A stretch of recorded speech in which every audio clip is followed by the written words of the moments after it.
আসসালামু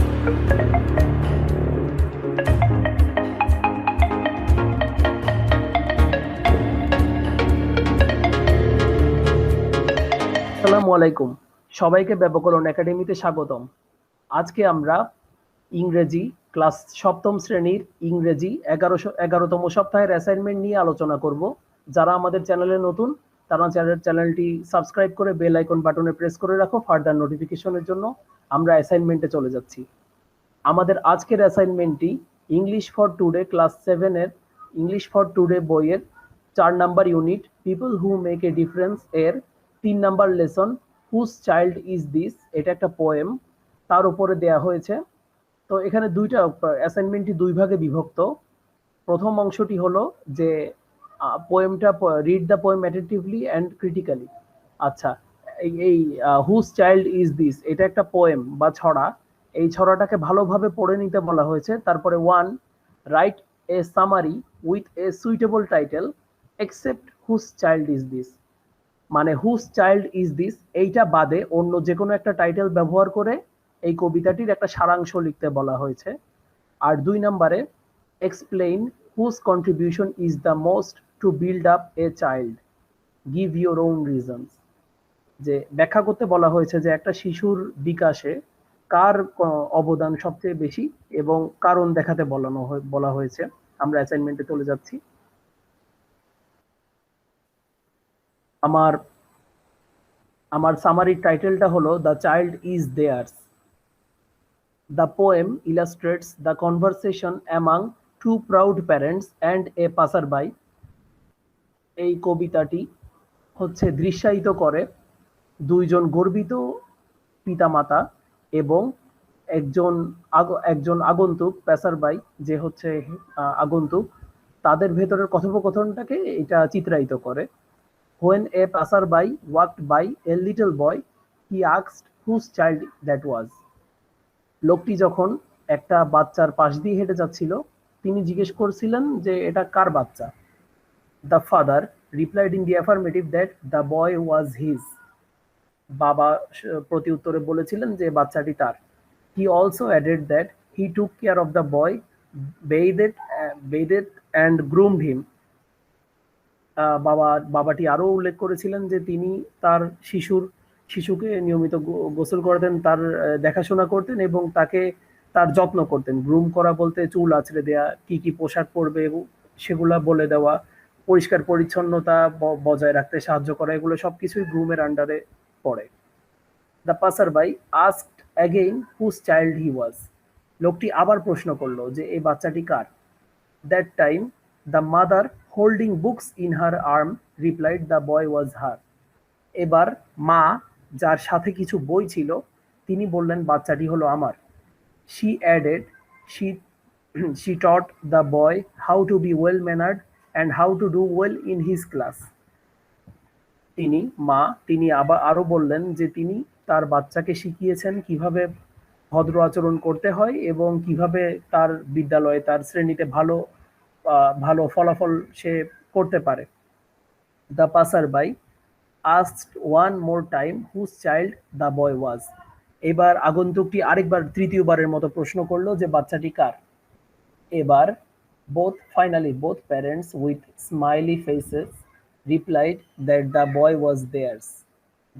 The child was theirs. এবার পিতামাতা দুজনই হাসি মুখে বললেন যে বাচ্চাটি তাদের। and they were blessed to be his parents. এবং তারা তার বাচ্চাটির পিতামাতা হতে পেরে তারা হচ্ছে গর্বিত ও আশীর্বাদ পুষ্ট, ব্লেসড। এবার ২ নম্বর প্রশ্নটি যে একটা বাচ্চার বিকাশে কার অবদান সবচেয়ে বেশি থাকে। Standing in the 21st century, there is no way to measure a father's contribution over a mother's contribution to bring up a child, as both parents have the task and they share it equally. আমাদের একবিংশ শতাব্দীতে এসে এখন কিন্তু মাপার কোনো অবকাশ নেই যে একটা বাচ্চার বিকাশ সাধনে তার মার হচ্ছে করণীয় বেশি নাকি তার বাবার করণীয় বেশি, কারণ এখানে দুইজনেরই কাজটা তারা দুইজনেরই হিসেবে মনে করে এবং কাজটা তারা ভাগ করে নেয়। In the past In the past, women were inbound and the task of raising a child mostly was assigned to the mother. অতীতে যারা মা তারা হচ্ছে অন্তর্মুখী থাকতেন, ঘর সংসার নিয়ে তারা ব্যস্ত থাকতেন। সেজন্য একটা সন্তানকে ব্রিং আপ বা রেইজ করা, একটা সন্তানের বিকাশ সাধনে মায়ের ভূমিকাই সবচেয়ে বেশি থাকতো। A mother is always with her child from the moment of birth till death separates them. একটা বাচ্চার জন্ম থেকে মৃত্যু পর্যন্ত, সেটা বাচ্চারও হতে পারে বা মাতারও হতে পারে, একটা মা কিন্তু কখনোই তার সন্তান ছাড়া হন না। সন্তানকে সবসময় তিনি স্মরণে রাখেন, অথবা সন্তানের চিন্তা তার মাথায় সবসময় থাকে।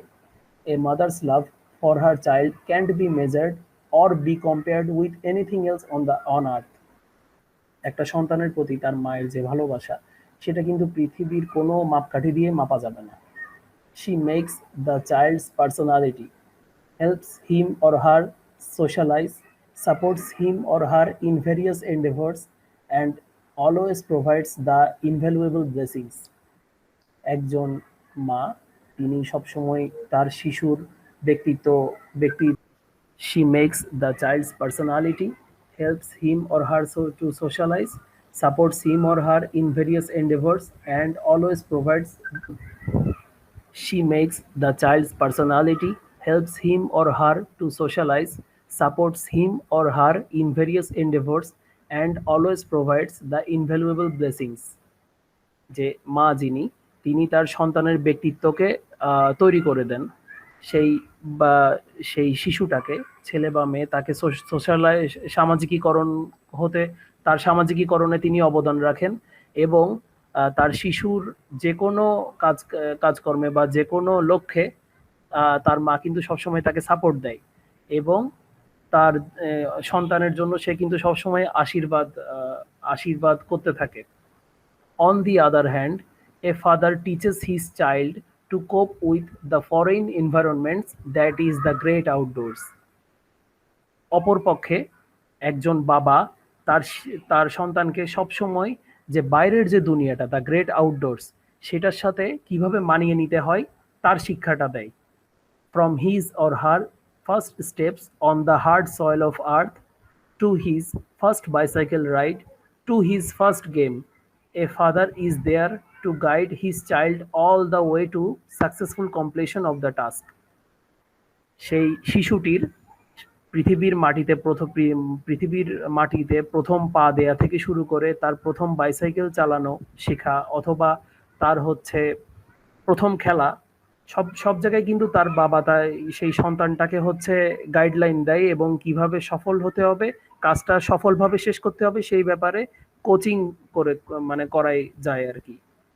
হি in his way shapes the child's personality.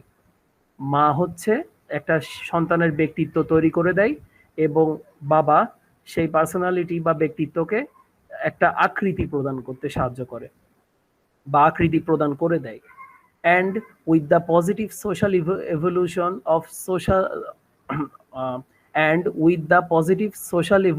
of এটা ফিমেল এম্পাওয়ারমেন্ট হবে অথবা women empowerment, fathers are helping the mothers with more and more inbound duties, that is to raise a child. এখন যে সময়ের সাথে সাথে যে আমাদের সমাজে যে একটা পজিটিভ পরিবর্তন এসেছে, একটা ধনাত্মক পরিবর্তন এসেছে, এটা ফিমেল এম্পাওয়ারমেন্ট হবে, যে নারীর ক্ষমতায়নে।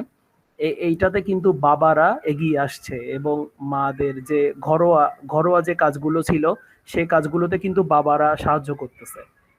সেই কাজগুলোর ভেতর একটা হচ্ছে যে একটা সন্তানকে লালন পালন করে বড় করে তোলা আর কি। As my parents are both government employees, I have been lucky enough to experience both of my parents' care equally, and I can't measure any of my parents' care for me over the other. যে দুজন সরকারি চাকরিজীবী পিতামাতার সন্তান হিসেবে আমি lucky যে আমি দুজনেরই কেয়ার পেয়েছি, এবং আমি তাদের একজনের অবদানকে আরেকজনের অবদানের ওপরে রাখতে পারবো না। তা আমার কাছে দুজনের অবদানই সমান। So it is established that both parents contribute equally to bring up a child. তাই এটা প্রমাণিত যে একটা একটা সন্তানের বিকাশ সাধনে তার পিতামাতা দুজনেরই অবদান সমান সমান গুরুত্বপূর্ণ। সবাইকে সাথে থাকার জন্য ধন্যবাদ।